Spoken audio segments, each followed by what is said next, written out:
We have the capability to make the world's first bionic man. The incremental. Better than he was before. Better, stronger, faster. Stop whining. Oh, I'm gonna die! Oh, yeah! You're gonna cry? You're gonna cry, kitty baby? Oh, you're gonna fucking cry? Look at him, he's crying.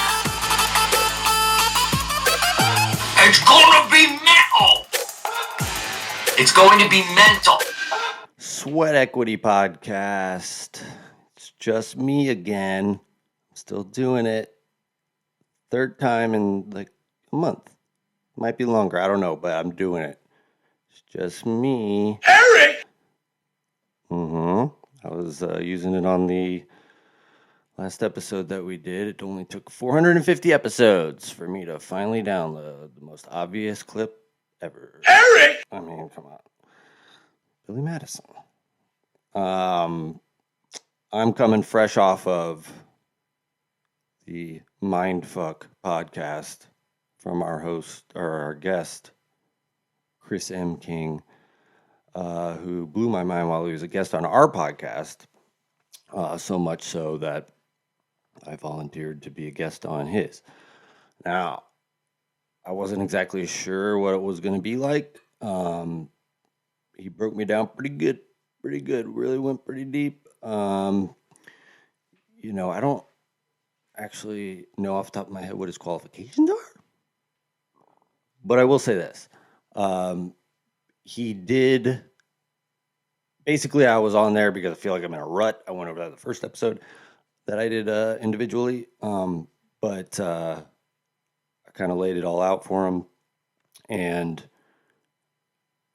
most of the episodes he does, I looked at them, they're like 35, 40 minutes, and we went for an hour. So, I want to brag, but I guess I'm the most fucked up one of them all. But after about an hour, he had a hard time. He just kept saying, like, I'm not, that's not it. And he was having a hard time breaking me down, I guess, until we finally got to the motivation of what will make me happy or what will make me feel fulfilled, which basically broke down to, in my mind, if the motivation is for me personally, I don't get as motivated.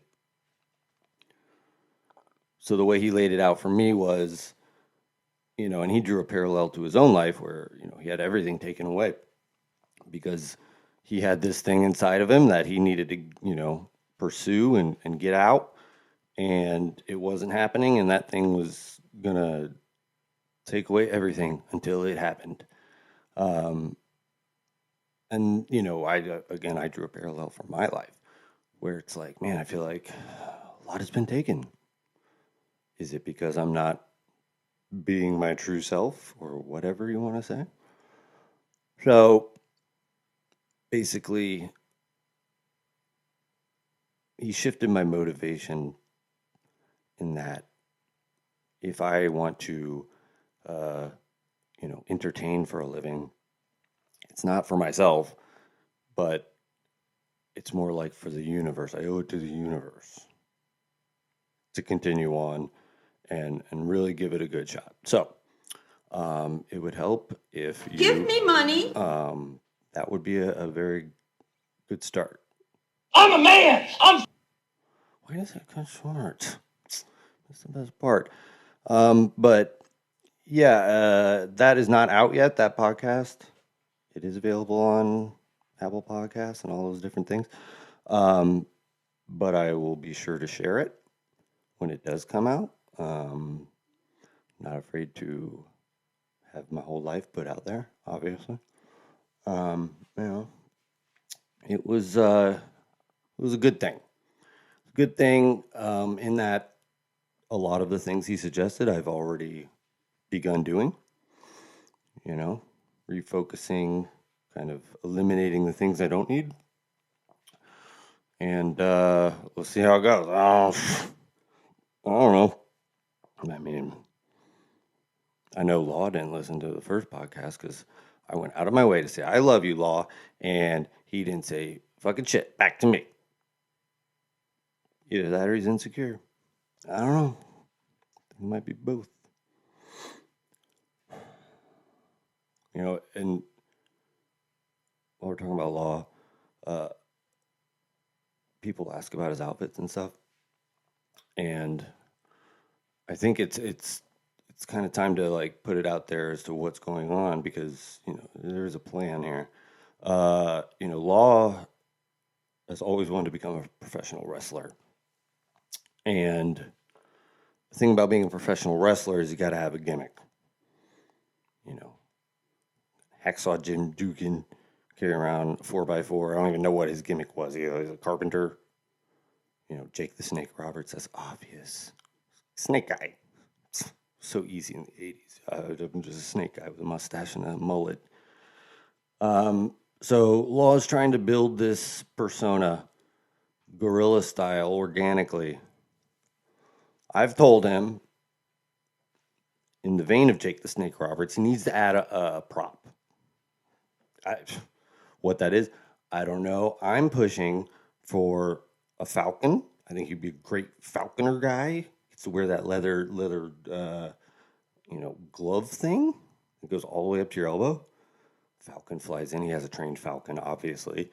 Falcon can even help in the matches and stuff, Go around and tussle their hair up or something. Nothing serious. It's not real. But yeah, just to put that out there so you can stop asking me. The ways you can help by,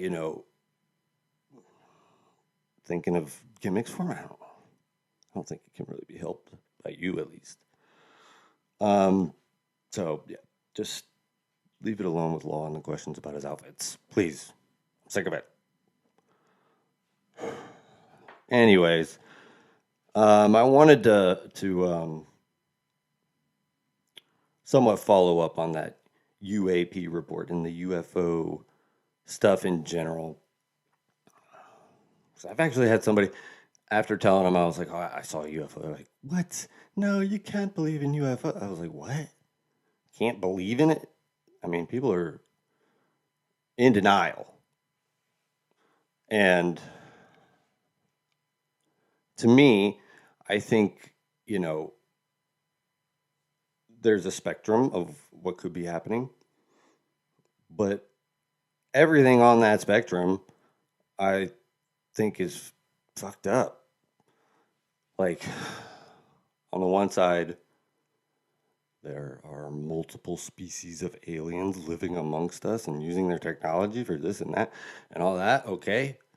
And for whatever reason, the government is denying that and not telling us about it. That's not cool. And,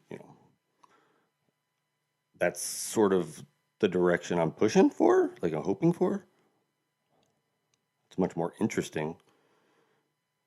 Because the lowest end of that spectrum would be what? That it is all government crafts. It's all DARPA. Flying around and making 90-degree turns at 6,000 miles an hour. If that's the case, it's even more fucked up. Because then they've got world-changing technology at their fingertips that they are not releasing to the public. I mean, that to me is hard to believe, just because if technology is that advanced, if they're in possession of that, they absolutely would weaponize it. They would absolutely use it in war, destruction. Think about that. I mean, if you can get something to move 6,000 miles an hour like that, you don't even need explosives. Just blast through there. Like it's like the I forget what they call them, but they're basically these. It was an idea they had for a weapon that they would load these giant tungsten rods. If you've never held tungsten, it's like super heavy metal. But they had an idea where they would load these tungsten rods into space onto satellites and then just drop them. No warhead necessary, nothing. Just the speed and weight of it would cause unbelievable destruction. It'd be like a meteor hitting. So if there is technology made by humans somehow that allows for things to go 6,000 miles an hour, they would use it in the military. I mean, I've never been in a war zone. They might be already. I don't know. But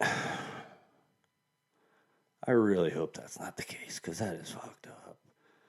A lot of people hungry, suffering, dying. There's enough to go around for every single person in this world. It's just a matter of distribution.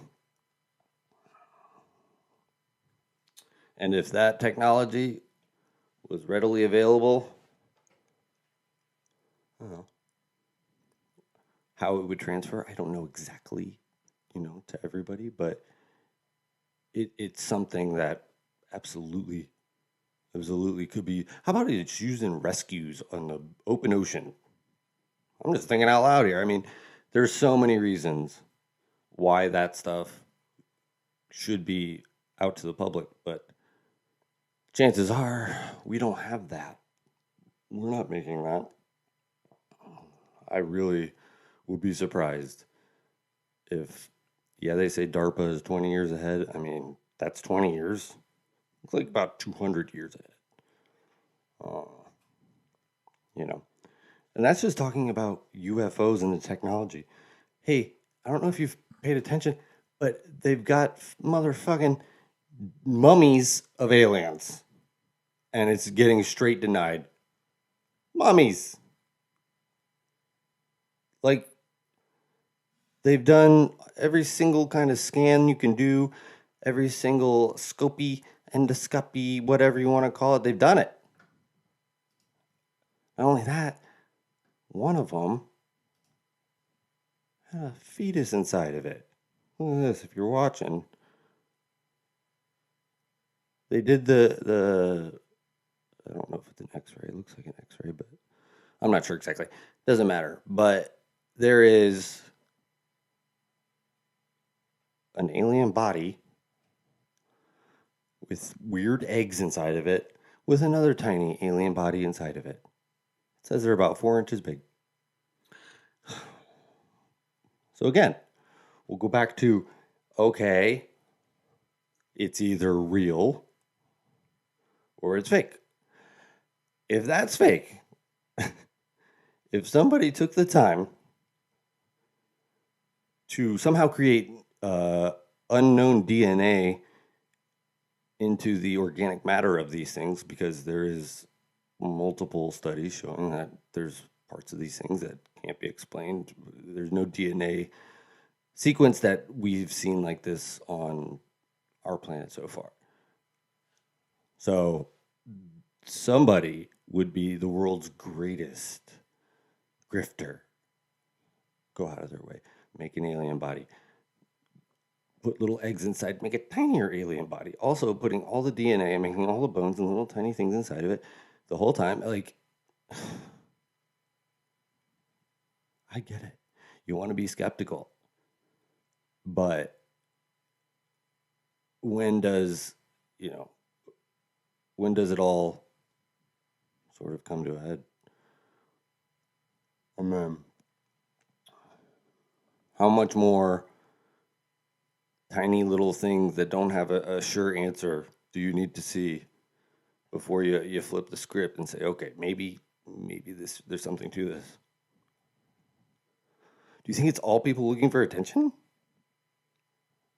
I mean, I will say I've seen a lot of videos that people are like, what is this? And it's like people jumping out of an airplane in formation with flares. Okay.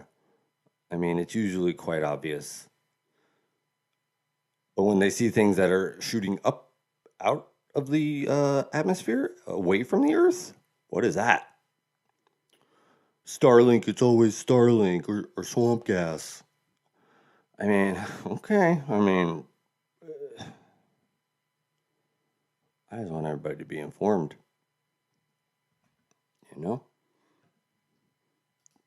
when I said they were doing endoscopic stuff, there's a Reddit post of somebody that, if you're watching, you can see inside of an alien body. Clicking through the images now. Looks like a very diseased colon in there, but certainly looks like it would be tough to make.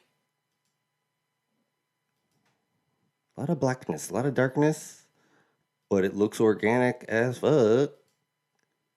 Ew, it's all greasy and cracking and all. I mean, and they're not done with it. There's more. They're like slow rolling it. They keep releasing more, and they're like, "Oh, we got another one. This one's named Raphael." And Michelangelo. It's like, pick something out of the Ninja Turtles to name them after. But to me, that stuff is almost the most important situation involved in all of this. It's so funny. Like 5 years ago, I would see an article, fast radio bursts coming from outer space. What could it be? Oh man, how exciting. Something sending us signals from outer space? That's awesome. Maybe there are aliens. Now it's like, fuck space. We got this shit going on right here. I don't care about space. That was so 5 years ago.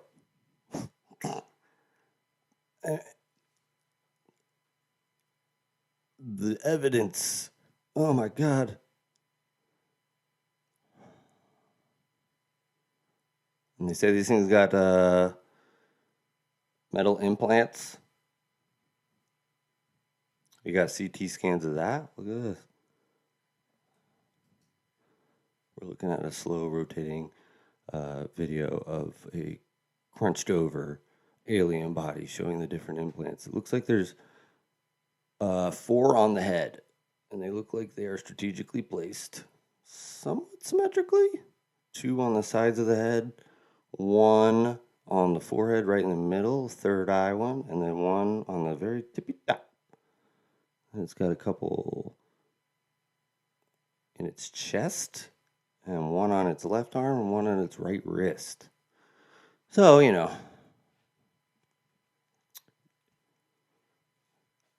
can speculate as to what those do, but again, you tell me somebody did that, somebody's going to fake an alien body and be like, oh, I'm also doing metal implants, and the metal is going to be of an alloy that's very hard to make. Okay. People want to deny. Not me, though. I'm open-minded, baby. Well, I haven't talked a lot about self-improvement other than my own boohoo story, self-improvement. I think we should close talking about the 5 agreements. I haven't really talked about the 5th agreement beyond trying to correct law when he uses that as a reason to be a dick. Let me do the first 4 first. Say them with me at home. Be impeccable with your word. Don't make assumptions. Don't take anything personally. Always do your best. For the record, I did that without looking at it, which I never do. I always forget the 4th one. So, that being said, the 5th one, which called for a whole new book. And I'm going to be honest, once you get the gist of it, it's very similar to the first book, but those are books that you can read over again and it's not going to hurt you, that's for sure. The 5th agreement is listen but be skeptical. So why I'm saying law is a dick is because he sees that and it's like, oh, okay, listen but be skeptical. So that means hear what they're saying and then pick it apart. Not really. That's not what it means. What it means is, if somebody says something you don't agree with or might hurt you, being skeptical means to understand that this person has a whole lifetime of scenarios and circumstances that are forming whatever thing it is they said. And